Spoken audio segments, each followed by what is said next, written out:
Shalom, shalom, peuple de Dieu, soyez pleinement bénis. Veuillez vous abonner et partager massivement ce message, car je voudrais partager 3 éléments avec vous. Je veux parler de l'amour de l'argent, l'orgueil et la femme. Ce sont ces 3 choses qui sont à la base, oui, de la destruction de l'Église de Dieu, de corps de Christ. Nous qui sommes dans le corps ecclésiastique, nous devons vraiment faire très attention à ces 3 éléments. Mais aujourd'hui, le Seigneur me met en cœur réellement de toucher le point clé. Oui, le point clé, c'est l'amour de l'argent. L'amour de l'argent, nous allons lire dans le livre de 1 Timothée chapitre 6, et nous lisons à partir du verset 6 au verset 10. Il dit, si donc nous avons la nourriture et le vêtement, cela nous suffira. Mais ceux qui veulent s'enrichir tombent dans la tentation, dans le piège et dans beaucoup de désirs insensés et pernicieux qui plongent les hommes dans la ruine et la perdition. Au verset 10, car l'amour de l'argent est une racine de tous les maux et quelques-uns, en étant possédés, se sont égarés loin de la foi et se sont jetés eux-mêmes dans bien des tourments. Voilà ce que l'apôtre Paul nous dit dans ce passage. Bien-aimés, quand nous continuons au verset 1, on dit, pour toi, homme de Dieu, fuis ces choses et recherche la justice, la piété, la foi, la charité, la patience, la douceur. Vous voyez? Donc, l'amour de l'argent, c'est ce qui est très, très dangereux. L'amour de l'argent. La Bible ne nous dit pas, il ne faut pas qu'on va chercher l'argent, mais il dit l'amour de l'argent. Nous ne devons pas avoir cet esprit-là. C'est un esprit qui est très dangereux. Quand cet esprit te possède, bien-aimé, tu vas faire des dégâts. Quand cet esprit rentre en toi, bien-aimé, tu vas oublier Dieu. Quand cet esprit rentre en toi, bien-aimé, tu vas perdre la foi. Si au commencement tu étais zélé, tu étais réellement une personne charismatique qui aimait réellement la prière, qui aimait réellement le jeûne de prière, qui aimait participer aux choses de Dieu pour l'avancement de l'œuvre ici-bas. Mais bien-aimé, quand cet esprit rentre en toi, quand tu veux réellement t'enrichir, bien-aimé, tu vas tomber, oui, dans ces pièges. Oui, au verset 8, il dit, si donc nous avons de la nourriture et le vêtement, cela nous suffit.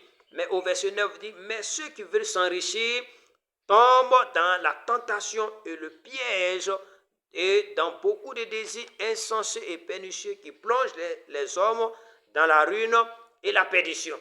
Vous voyez? Donc, quand tu veux réellement t'enrichir, tu vas tomber dans le pied du diable. Voilà ce qu'il nous dit. Tu vas tomber dans le pied du diable. Tu vas tomber dans la tentation. C'est-à-dire que le diable est là pour nous tenter. Quand il est venu auprès du Seigneur, il a tenté, il lui a montré la richesse, il a montré la gloire. Si le Seigneur voulait réellement s'enrichir, voulait réellement qu'on parle de lui, il voulait réellement cette gloire, il allait tomber dans le pied du diable. Donc quand on veut s'enrichir, on va tomber dans le pied du diable. Bien aimé, pour mieux comprendre, Hébreu confirme encore la parole. Qu'est-ce que le livre de Hébreu nous dit? Hébreu chapitre 13, verset 5. Il dit, ne vous livrez pas à l'amour de l'argent. Contentez-vous de ce que vous avez. Car Dieu lui-même a dit, je ne te délaisserai point et je ne t'abandonnerai point. Vous voyez? Donc Dieu même nous dit, il ne faut pas qu'on va se livrer de l'amour de l'argent. Le Dieu, il nous demande, on doit se contenter de ce qu'il nous donne. Ce que nous avons, c'est ce que Dieu nous donne. On doit se contenter de cela. Car le Dieu, il sait, il connaît nos besoins. C'est pourquoi il dit, Dieu même a dit, lui-même il a dit, je ne te délaisserai point et je ne t'abandonnerai point. C'est ce que Dieu lui-même l'a dit. Donc, bien aimé, ce n'est pas à nous de se jeter dans l'affaire de chercher à faire l'argent ou bien mentir, trouver des stratégies pour voler les gens parce qu'on veut forcément s'enrichir. On oublie la parole de Dieu. En faisant ce genre de choses, on quitte carrément le chemin de Dieu. L'apôtre Paul dit, on doit se contenter de ce que Dieu nous donne. Il faut te contenter de ce que tu as. C'est-à-dire que si Dieu permet que tu aies 1000 francs, 10 000 francs, que tu as bonne santé, que tu ne vas pas à l'hôpital, c'est une grande bénédiction. La piété n'est pas une source de gain. où les gens pensent que non, comme je crois au Seigneur, je suis serviteur de Dieu, je suis prophète des nations, il faille que j'ai de l'argent, il faille que je sois vachement riche. Non, l'amour de l'argent, c'est ça qui amène les gens à la perdition, amène les gens dans la ruine. La ruine, c'est la mort. La perdition, c'est l'enfer. Les gens vont s'égarer. Les gens empruntent le chemin qui n'est pas la gloire de Dieu parce qu'ils veulent forcément s'enrichir. Ils sont obligés de mentir le peuple de Dieu. Ils sont obligés de prendre ce qui est dans le monde et envoyer à l'église. Ouais. Il y a certaines communautés, quand on parle de les fêtes de moisson, ils font vente aux enchères. Tout simplement parce qu'ils veulent avoir de l'argent. Ils trouvent des stratégies qu'ils amènent dans l'église qui ne sont pas bibliques. Bien aimé, parce que l'amour de l'argent est rentré en eux. Ils vont inviter les gens et puis ils vont faire payer rentrer. Comme dans le monde, on fait payer rentrer. Quand tu veux aller assister, il faut payer. Vous voyez, les hommes de Dieu sont tombés dans cette chose. Je viens pour t'avertir. Toi, tu es enfant de Dieu. Il faut savoir que nous ne resterons pas définitivement sur la terre. Et tout ce que nous faisons, un jour, le Seigneur va nous juger. Il faut te rappeler de cela. Le jugement va commencer dans la maison de l'Éternel. C'est-à-dire toi et moi. C'est nous, la maison de l'Éternel. C'est nous, enfants de Dieu, serviteurs de Dieu. Il nous a mis là pour enseigner la vérité. Si tu n'as pas enseigné à cause de l'amour de l'argent, à cause de ce que ton esprit, tu as laissé l'esprit de Dieu, tu t'es égaré et tu as pris le chemin de l'amour de l'argent. Et tu es là comme tu veux forcément avoir de l'argent. Tu es obligé de mentir. Bien-aimé, si tu n'arrêtes pas cela, tu quittes la terre, le Seigneur va te juger et tu vas te retrouver en enfer. Oui, tu vas te retrouver en enfer. Ceux qui font cela, c'est les gens qui sont privés de l'esprit, sont privés de la vérité. La vérité n'est plus en toi, ce que tu n'as plus l'esprit de Dieu. Oui, ils se sont égarés, loin de la vérité. Mais le Seigneur dit, même si tu as de quoi manger, tu as de vêtements, il faille que cela te suffit. Il faille que cela te suffit. Lui, Dieu, il connaît tes besoins. Il ne va pas t'abandonner. Il ne va pas te délaisser. Il sait que tu as besoin de l'argent, il va te donner. Mais tu veux t'enrichir, donc tu es obligé de mentir, coller les révélations là où tu ne dois pas coller. Donne-moi ton véhicule, sinon tu vas faire accident avec. Le Seigneur me dit, temps, les gens n'ont pas peur de Dieu maintenant. Ils ne craignent pas Dieu. Ils prennent le nom de Dieu pour chercher l'argent. Ils prennent le nom de Dieu pour escroquer. Ils donnent des révélations là où l'Éternel n'a pas parlé. Ils disent c'est l'Éternel. Mais la loi de Dieu nous dit quoi? On ne doit pas prendre le nom de l'Éternel, notre Dieu, en vain. Mais aujourd'hui, les gens ne craignent pas Dieu parce qu'ils veulent forcément avoir de l'argent. Il y a d'autres qui disent, moi, il ne peut pas servir Dieu et puis je vais être pauvre. Parce qu'il va créer, il va créer. Bien aimé, c'est de ça Paul parle. C'est ce qui est dangereux. C'est pourquoi je vous dis que c'est l'argent qui est vraiment la tête de toutes ces trois choses-là. Et on doit faire très attention pour ne pas tomber dans ces pièges.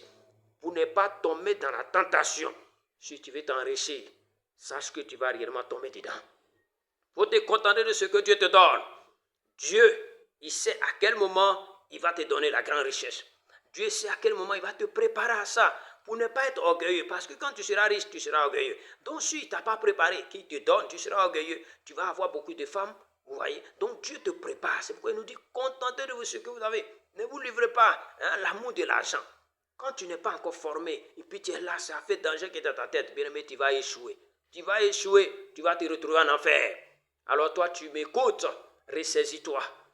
Dieu ne t'a pas créé pour être pauvre, c'est vrai. Mais dans une église où tout le monde, où tous les dimanches, le leader, le pasteur, en train de faire que prêcher la prospérité. Prospérité. Donnez, vous serez bénis. Prospérité. Prospérité. Bien-aimé, il est rempli d'amour d'argent. Donc il a pris le chemin d'égarement. Il est sur le chemin large, spacieux, qui amène à la perdition. Sortez de ces choses. Le temps n'est plus à jouer. Le temps n'est plus à la distraction. Le Seigneur revient bientôt. Il faut te préparer pour y aller. Il revient bientôt, que chacun de nous se prépare. Il va nous juger en fonction de ce pourquoi il nous a appelés. Il nous jugera. Et si tu as laissé pour prêcher l'hérésie, pour prêcher la fausse doctrine, tu seras jugé en fonction de cela. Et le Seigneur va te jeter dans le feu. Là-bas, il n'y a plus de sentiment. Là-bas, il n'y a plus de sentiment. C'est ici le Seigneur a pitié de nous. Tu meurs. Là-bas, il n'y a plus de sentiment. Bien-aimé, il ne faut pas prendre la parole de Dieu pour jouer. L'amour de l'argent amène les gens d'égarement. Beaucoup, en étant possédés, ils se sont égarés. Ils ont abandonné la foi. Ils ont abandonné la foi. Bien-aimé, c'est pourquoi Dieu m'envoie pour te rappeler de cette parole. Toi, tu aimes l'argent. Toi, tu cours derrière l'argent. Toi, tu cours comme les politiciens. Ils sont là, ils sont présidents, ils ne veulent pas quitter. Non, bien-aimé, les gens meurent, ils laissent l'argent. Toutes les richesses là, après avoir quitté la terre, ça reste où? Ça reste ici. Tu ne vas pas prendre parti. Donc il faut préparer, le royaume des cieux dès maintenant. Cherche à rentrer dans le royaume des cieux dès maintenant. Ce n'est pas quand tu vas mourir qu'ils vont aller implorer la grâce du Seigneur pour que Dieu puisse puisse avoir compassion de toi pour te faire rentrer dans son royaume. Jamais. Là, détrompez-vous. Si tu n'as pas eu le royaume des cieux, étant sur la terre, après la mort, il n'y a pas de troisième endroit pour dire que tu vas aller te positionner dans un autre endroit et puis ils vont implorer la grâce du Seigneur, puis tu vas rentrer dans le royaume des cieux. Jamais. Que la grâce du Seigneur soit avec vous. Shalom, shalom. Soyez pleinement bénis.